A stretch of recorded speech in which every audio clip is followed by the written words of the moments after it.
16 Pro again. I think this is the phone, the best phone that this year that Apple made. I know that a lot of people say that there's no actually upgrade from the 15 Pro, but I can just tell you that what is the most important upgrades from 15 Pro compared to 16 Pro? They call the 16S like the small upgrade of the 16 Pro, 16 Pro S version of the 15 Pro.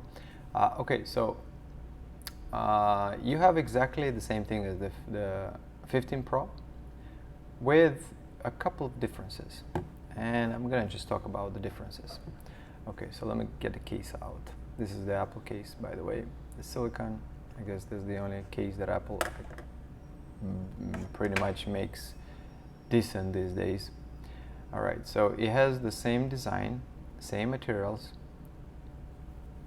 It doesn't actually differentiate much itself, except with the small differences. Okay, so let's talk about the most important differences. You have the button to turn on the camera. So you press it, it turns on the camera, and then you can take pictures with it. Right? You can switch to camera, to video, or picture. All right, and then I guess the camera got better with better quality lenses.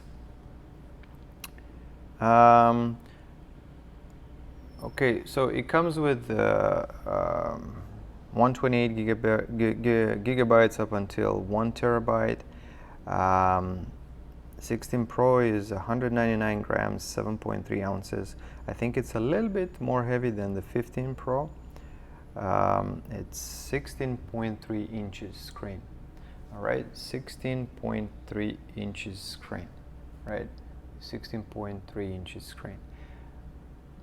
15 Pro is 6.1 inches screen, so it's a tiny small difference. The only thing is that I could show you in a second.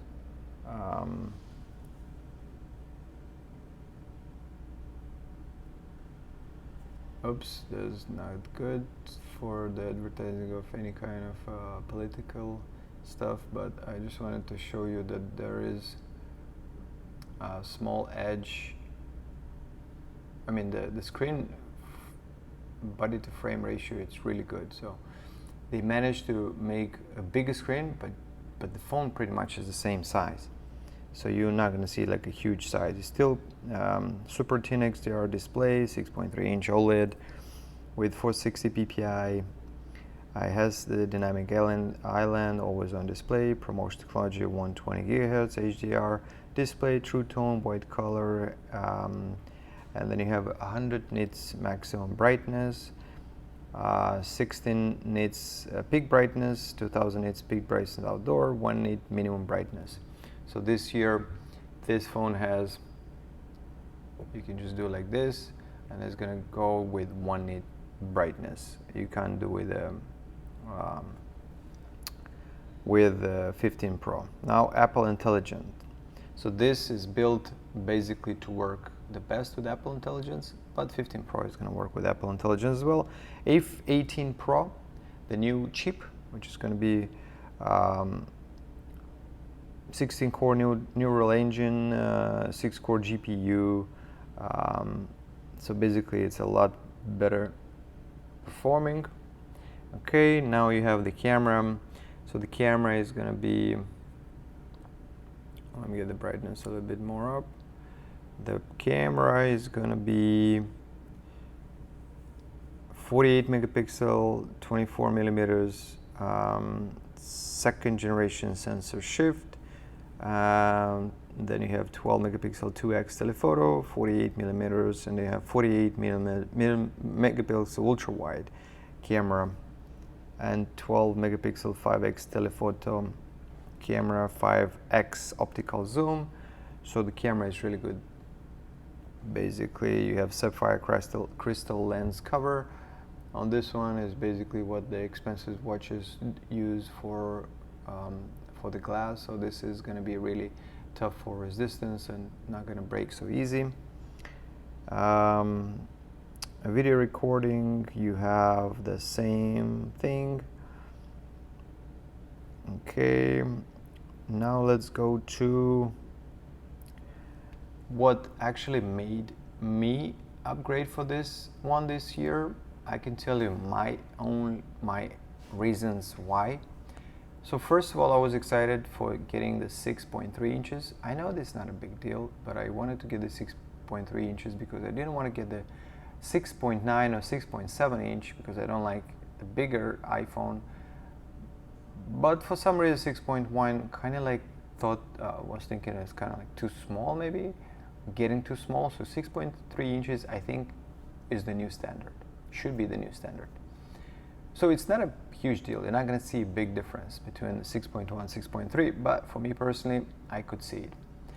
Then this button, well, you know, I don't think it's a huge deal, but this button, I think it's Apple implemented to use with the Apple Intelligence. So when you press the button, you see an object, and then you point at it, and it's going to show you, more information. So it's like Google Lenses, but the Apple version.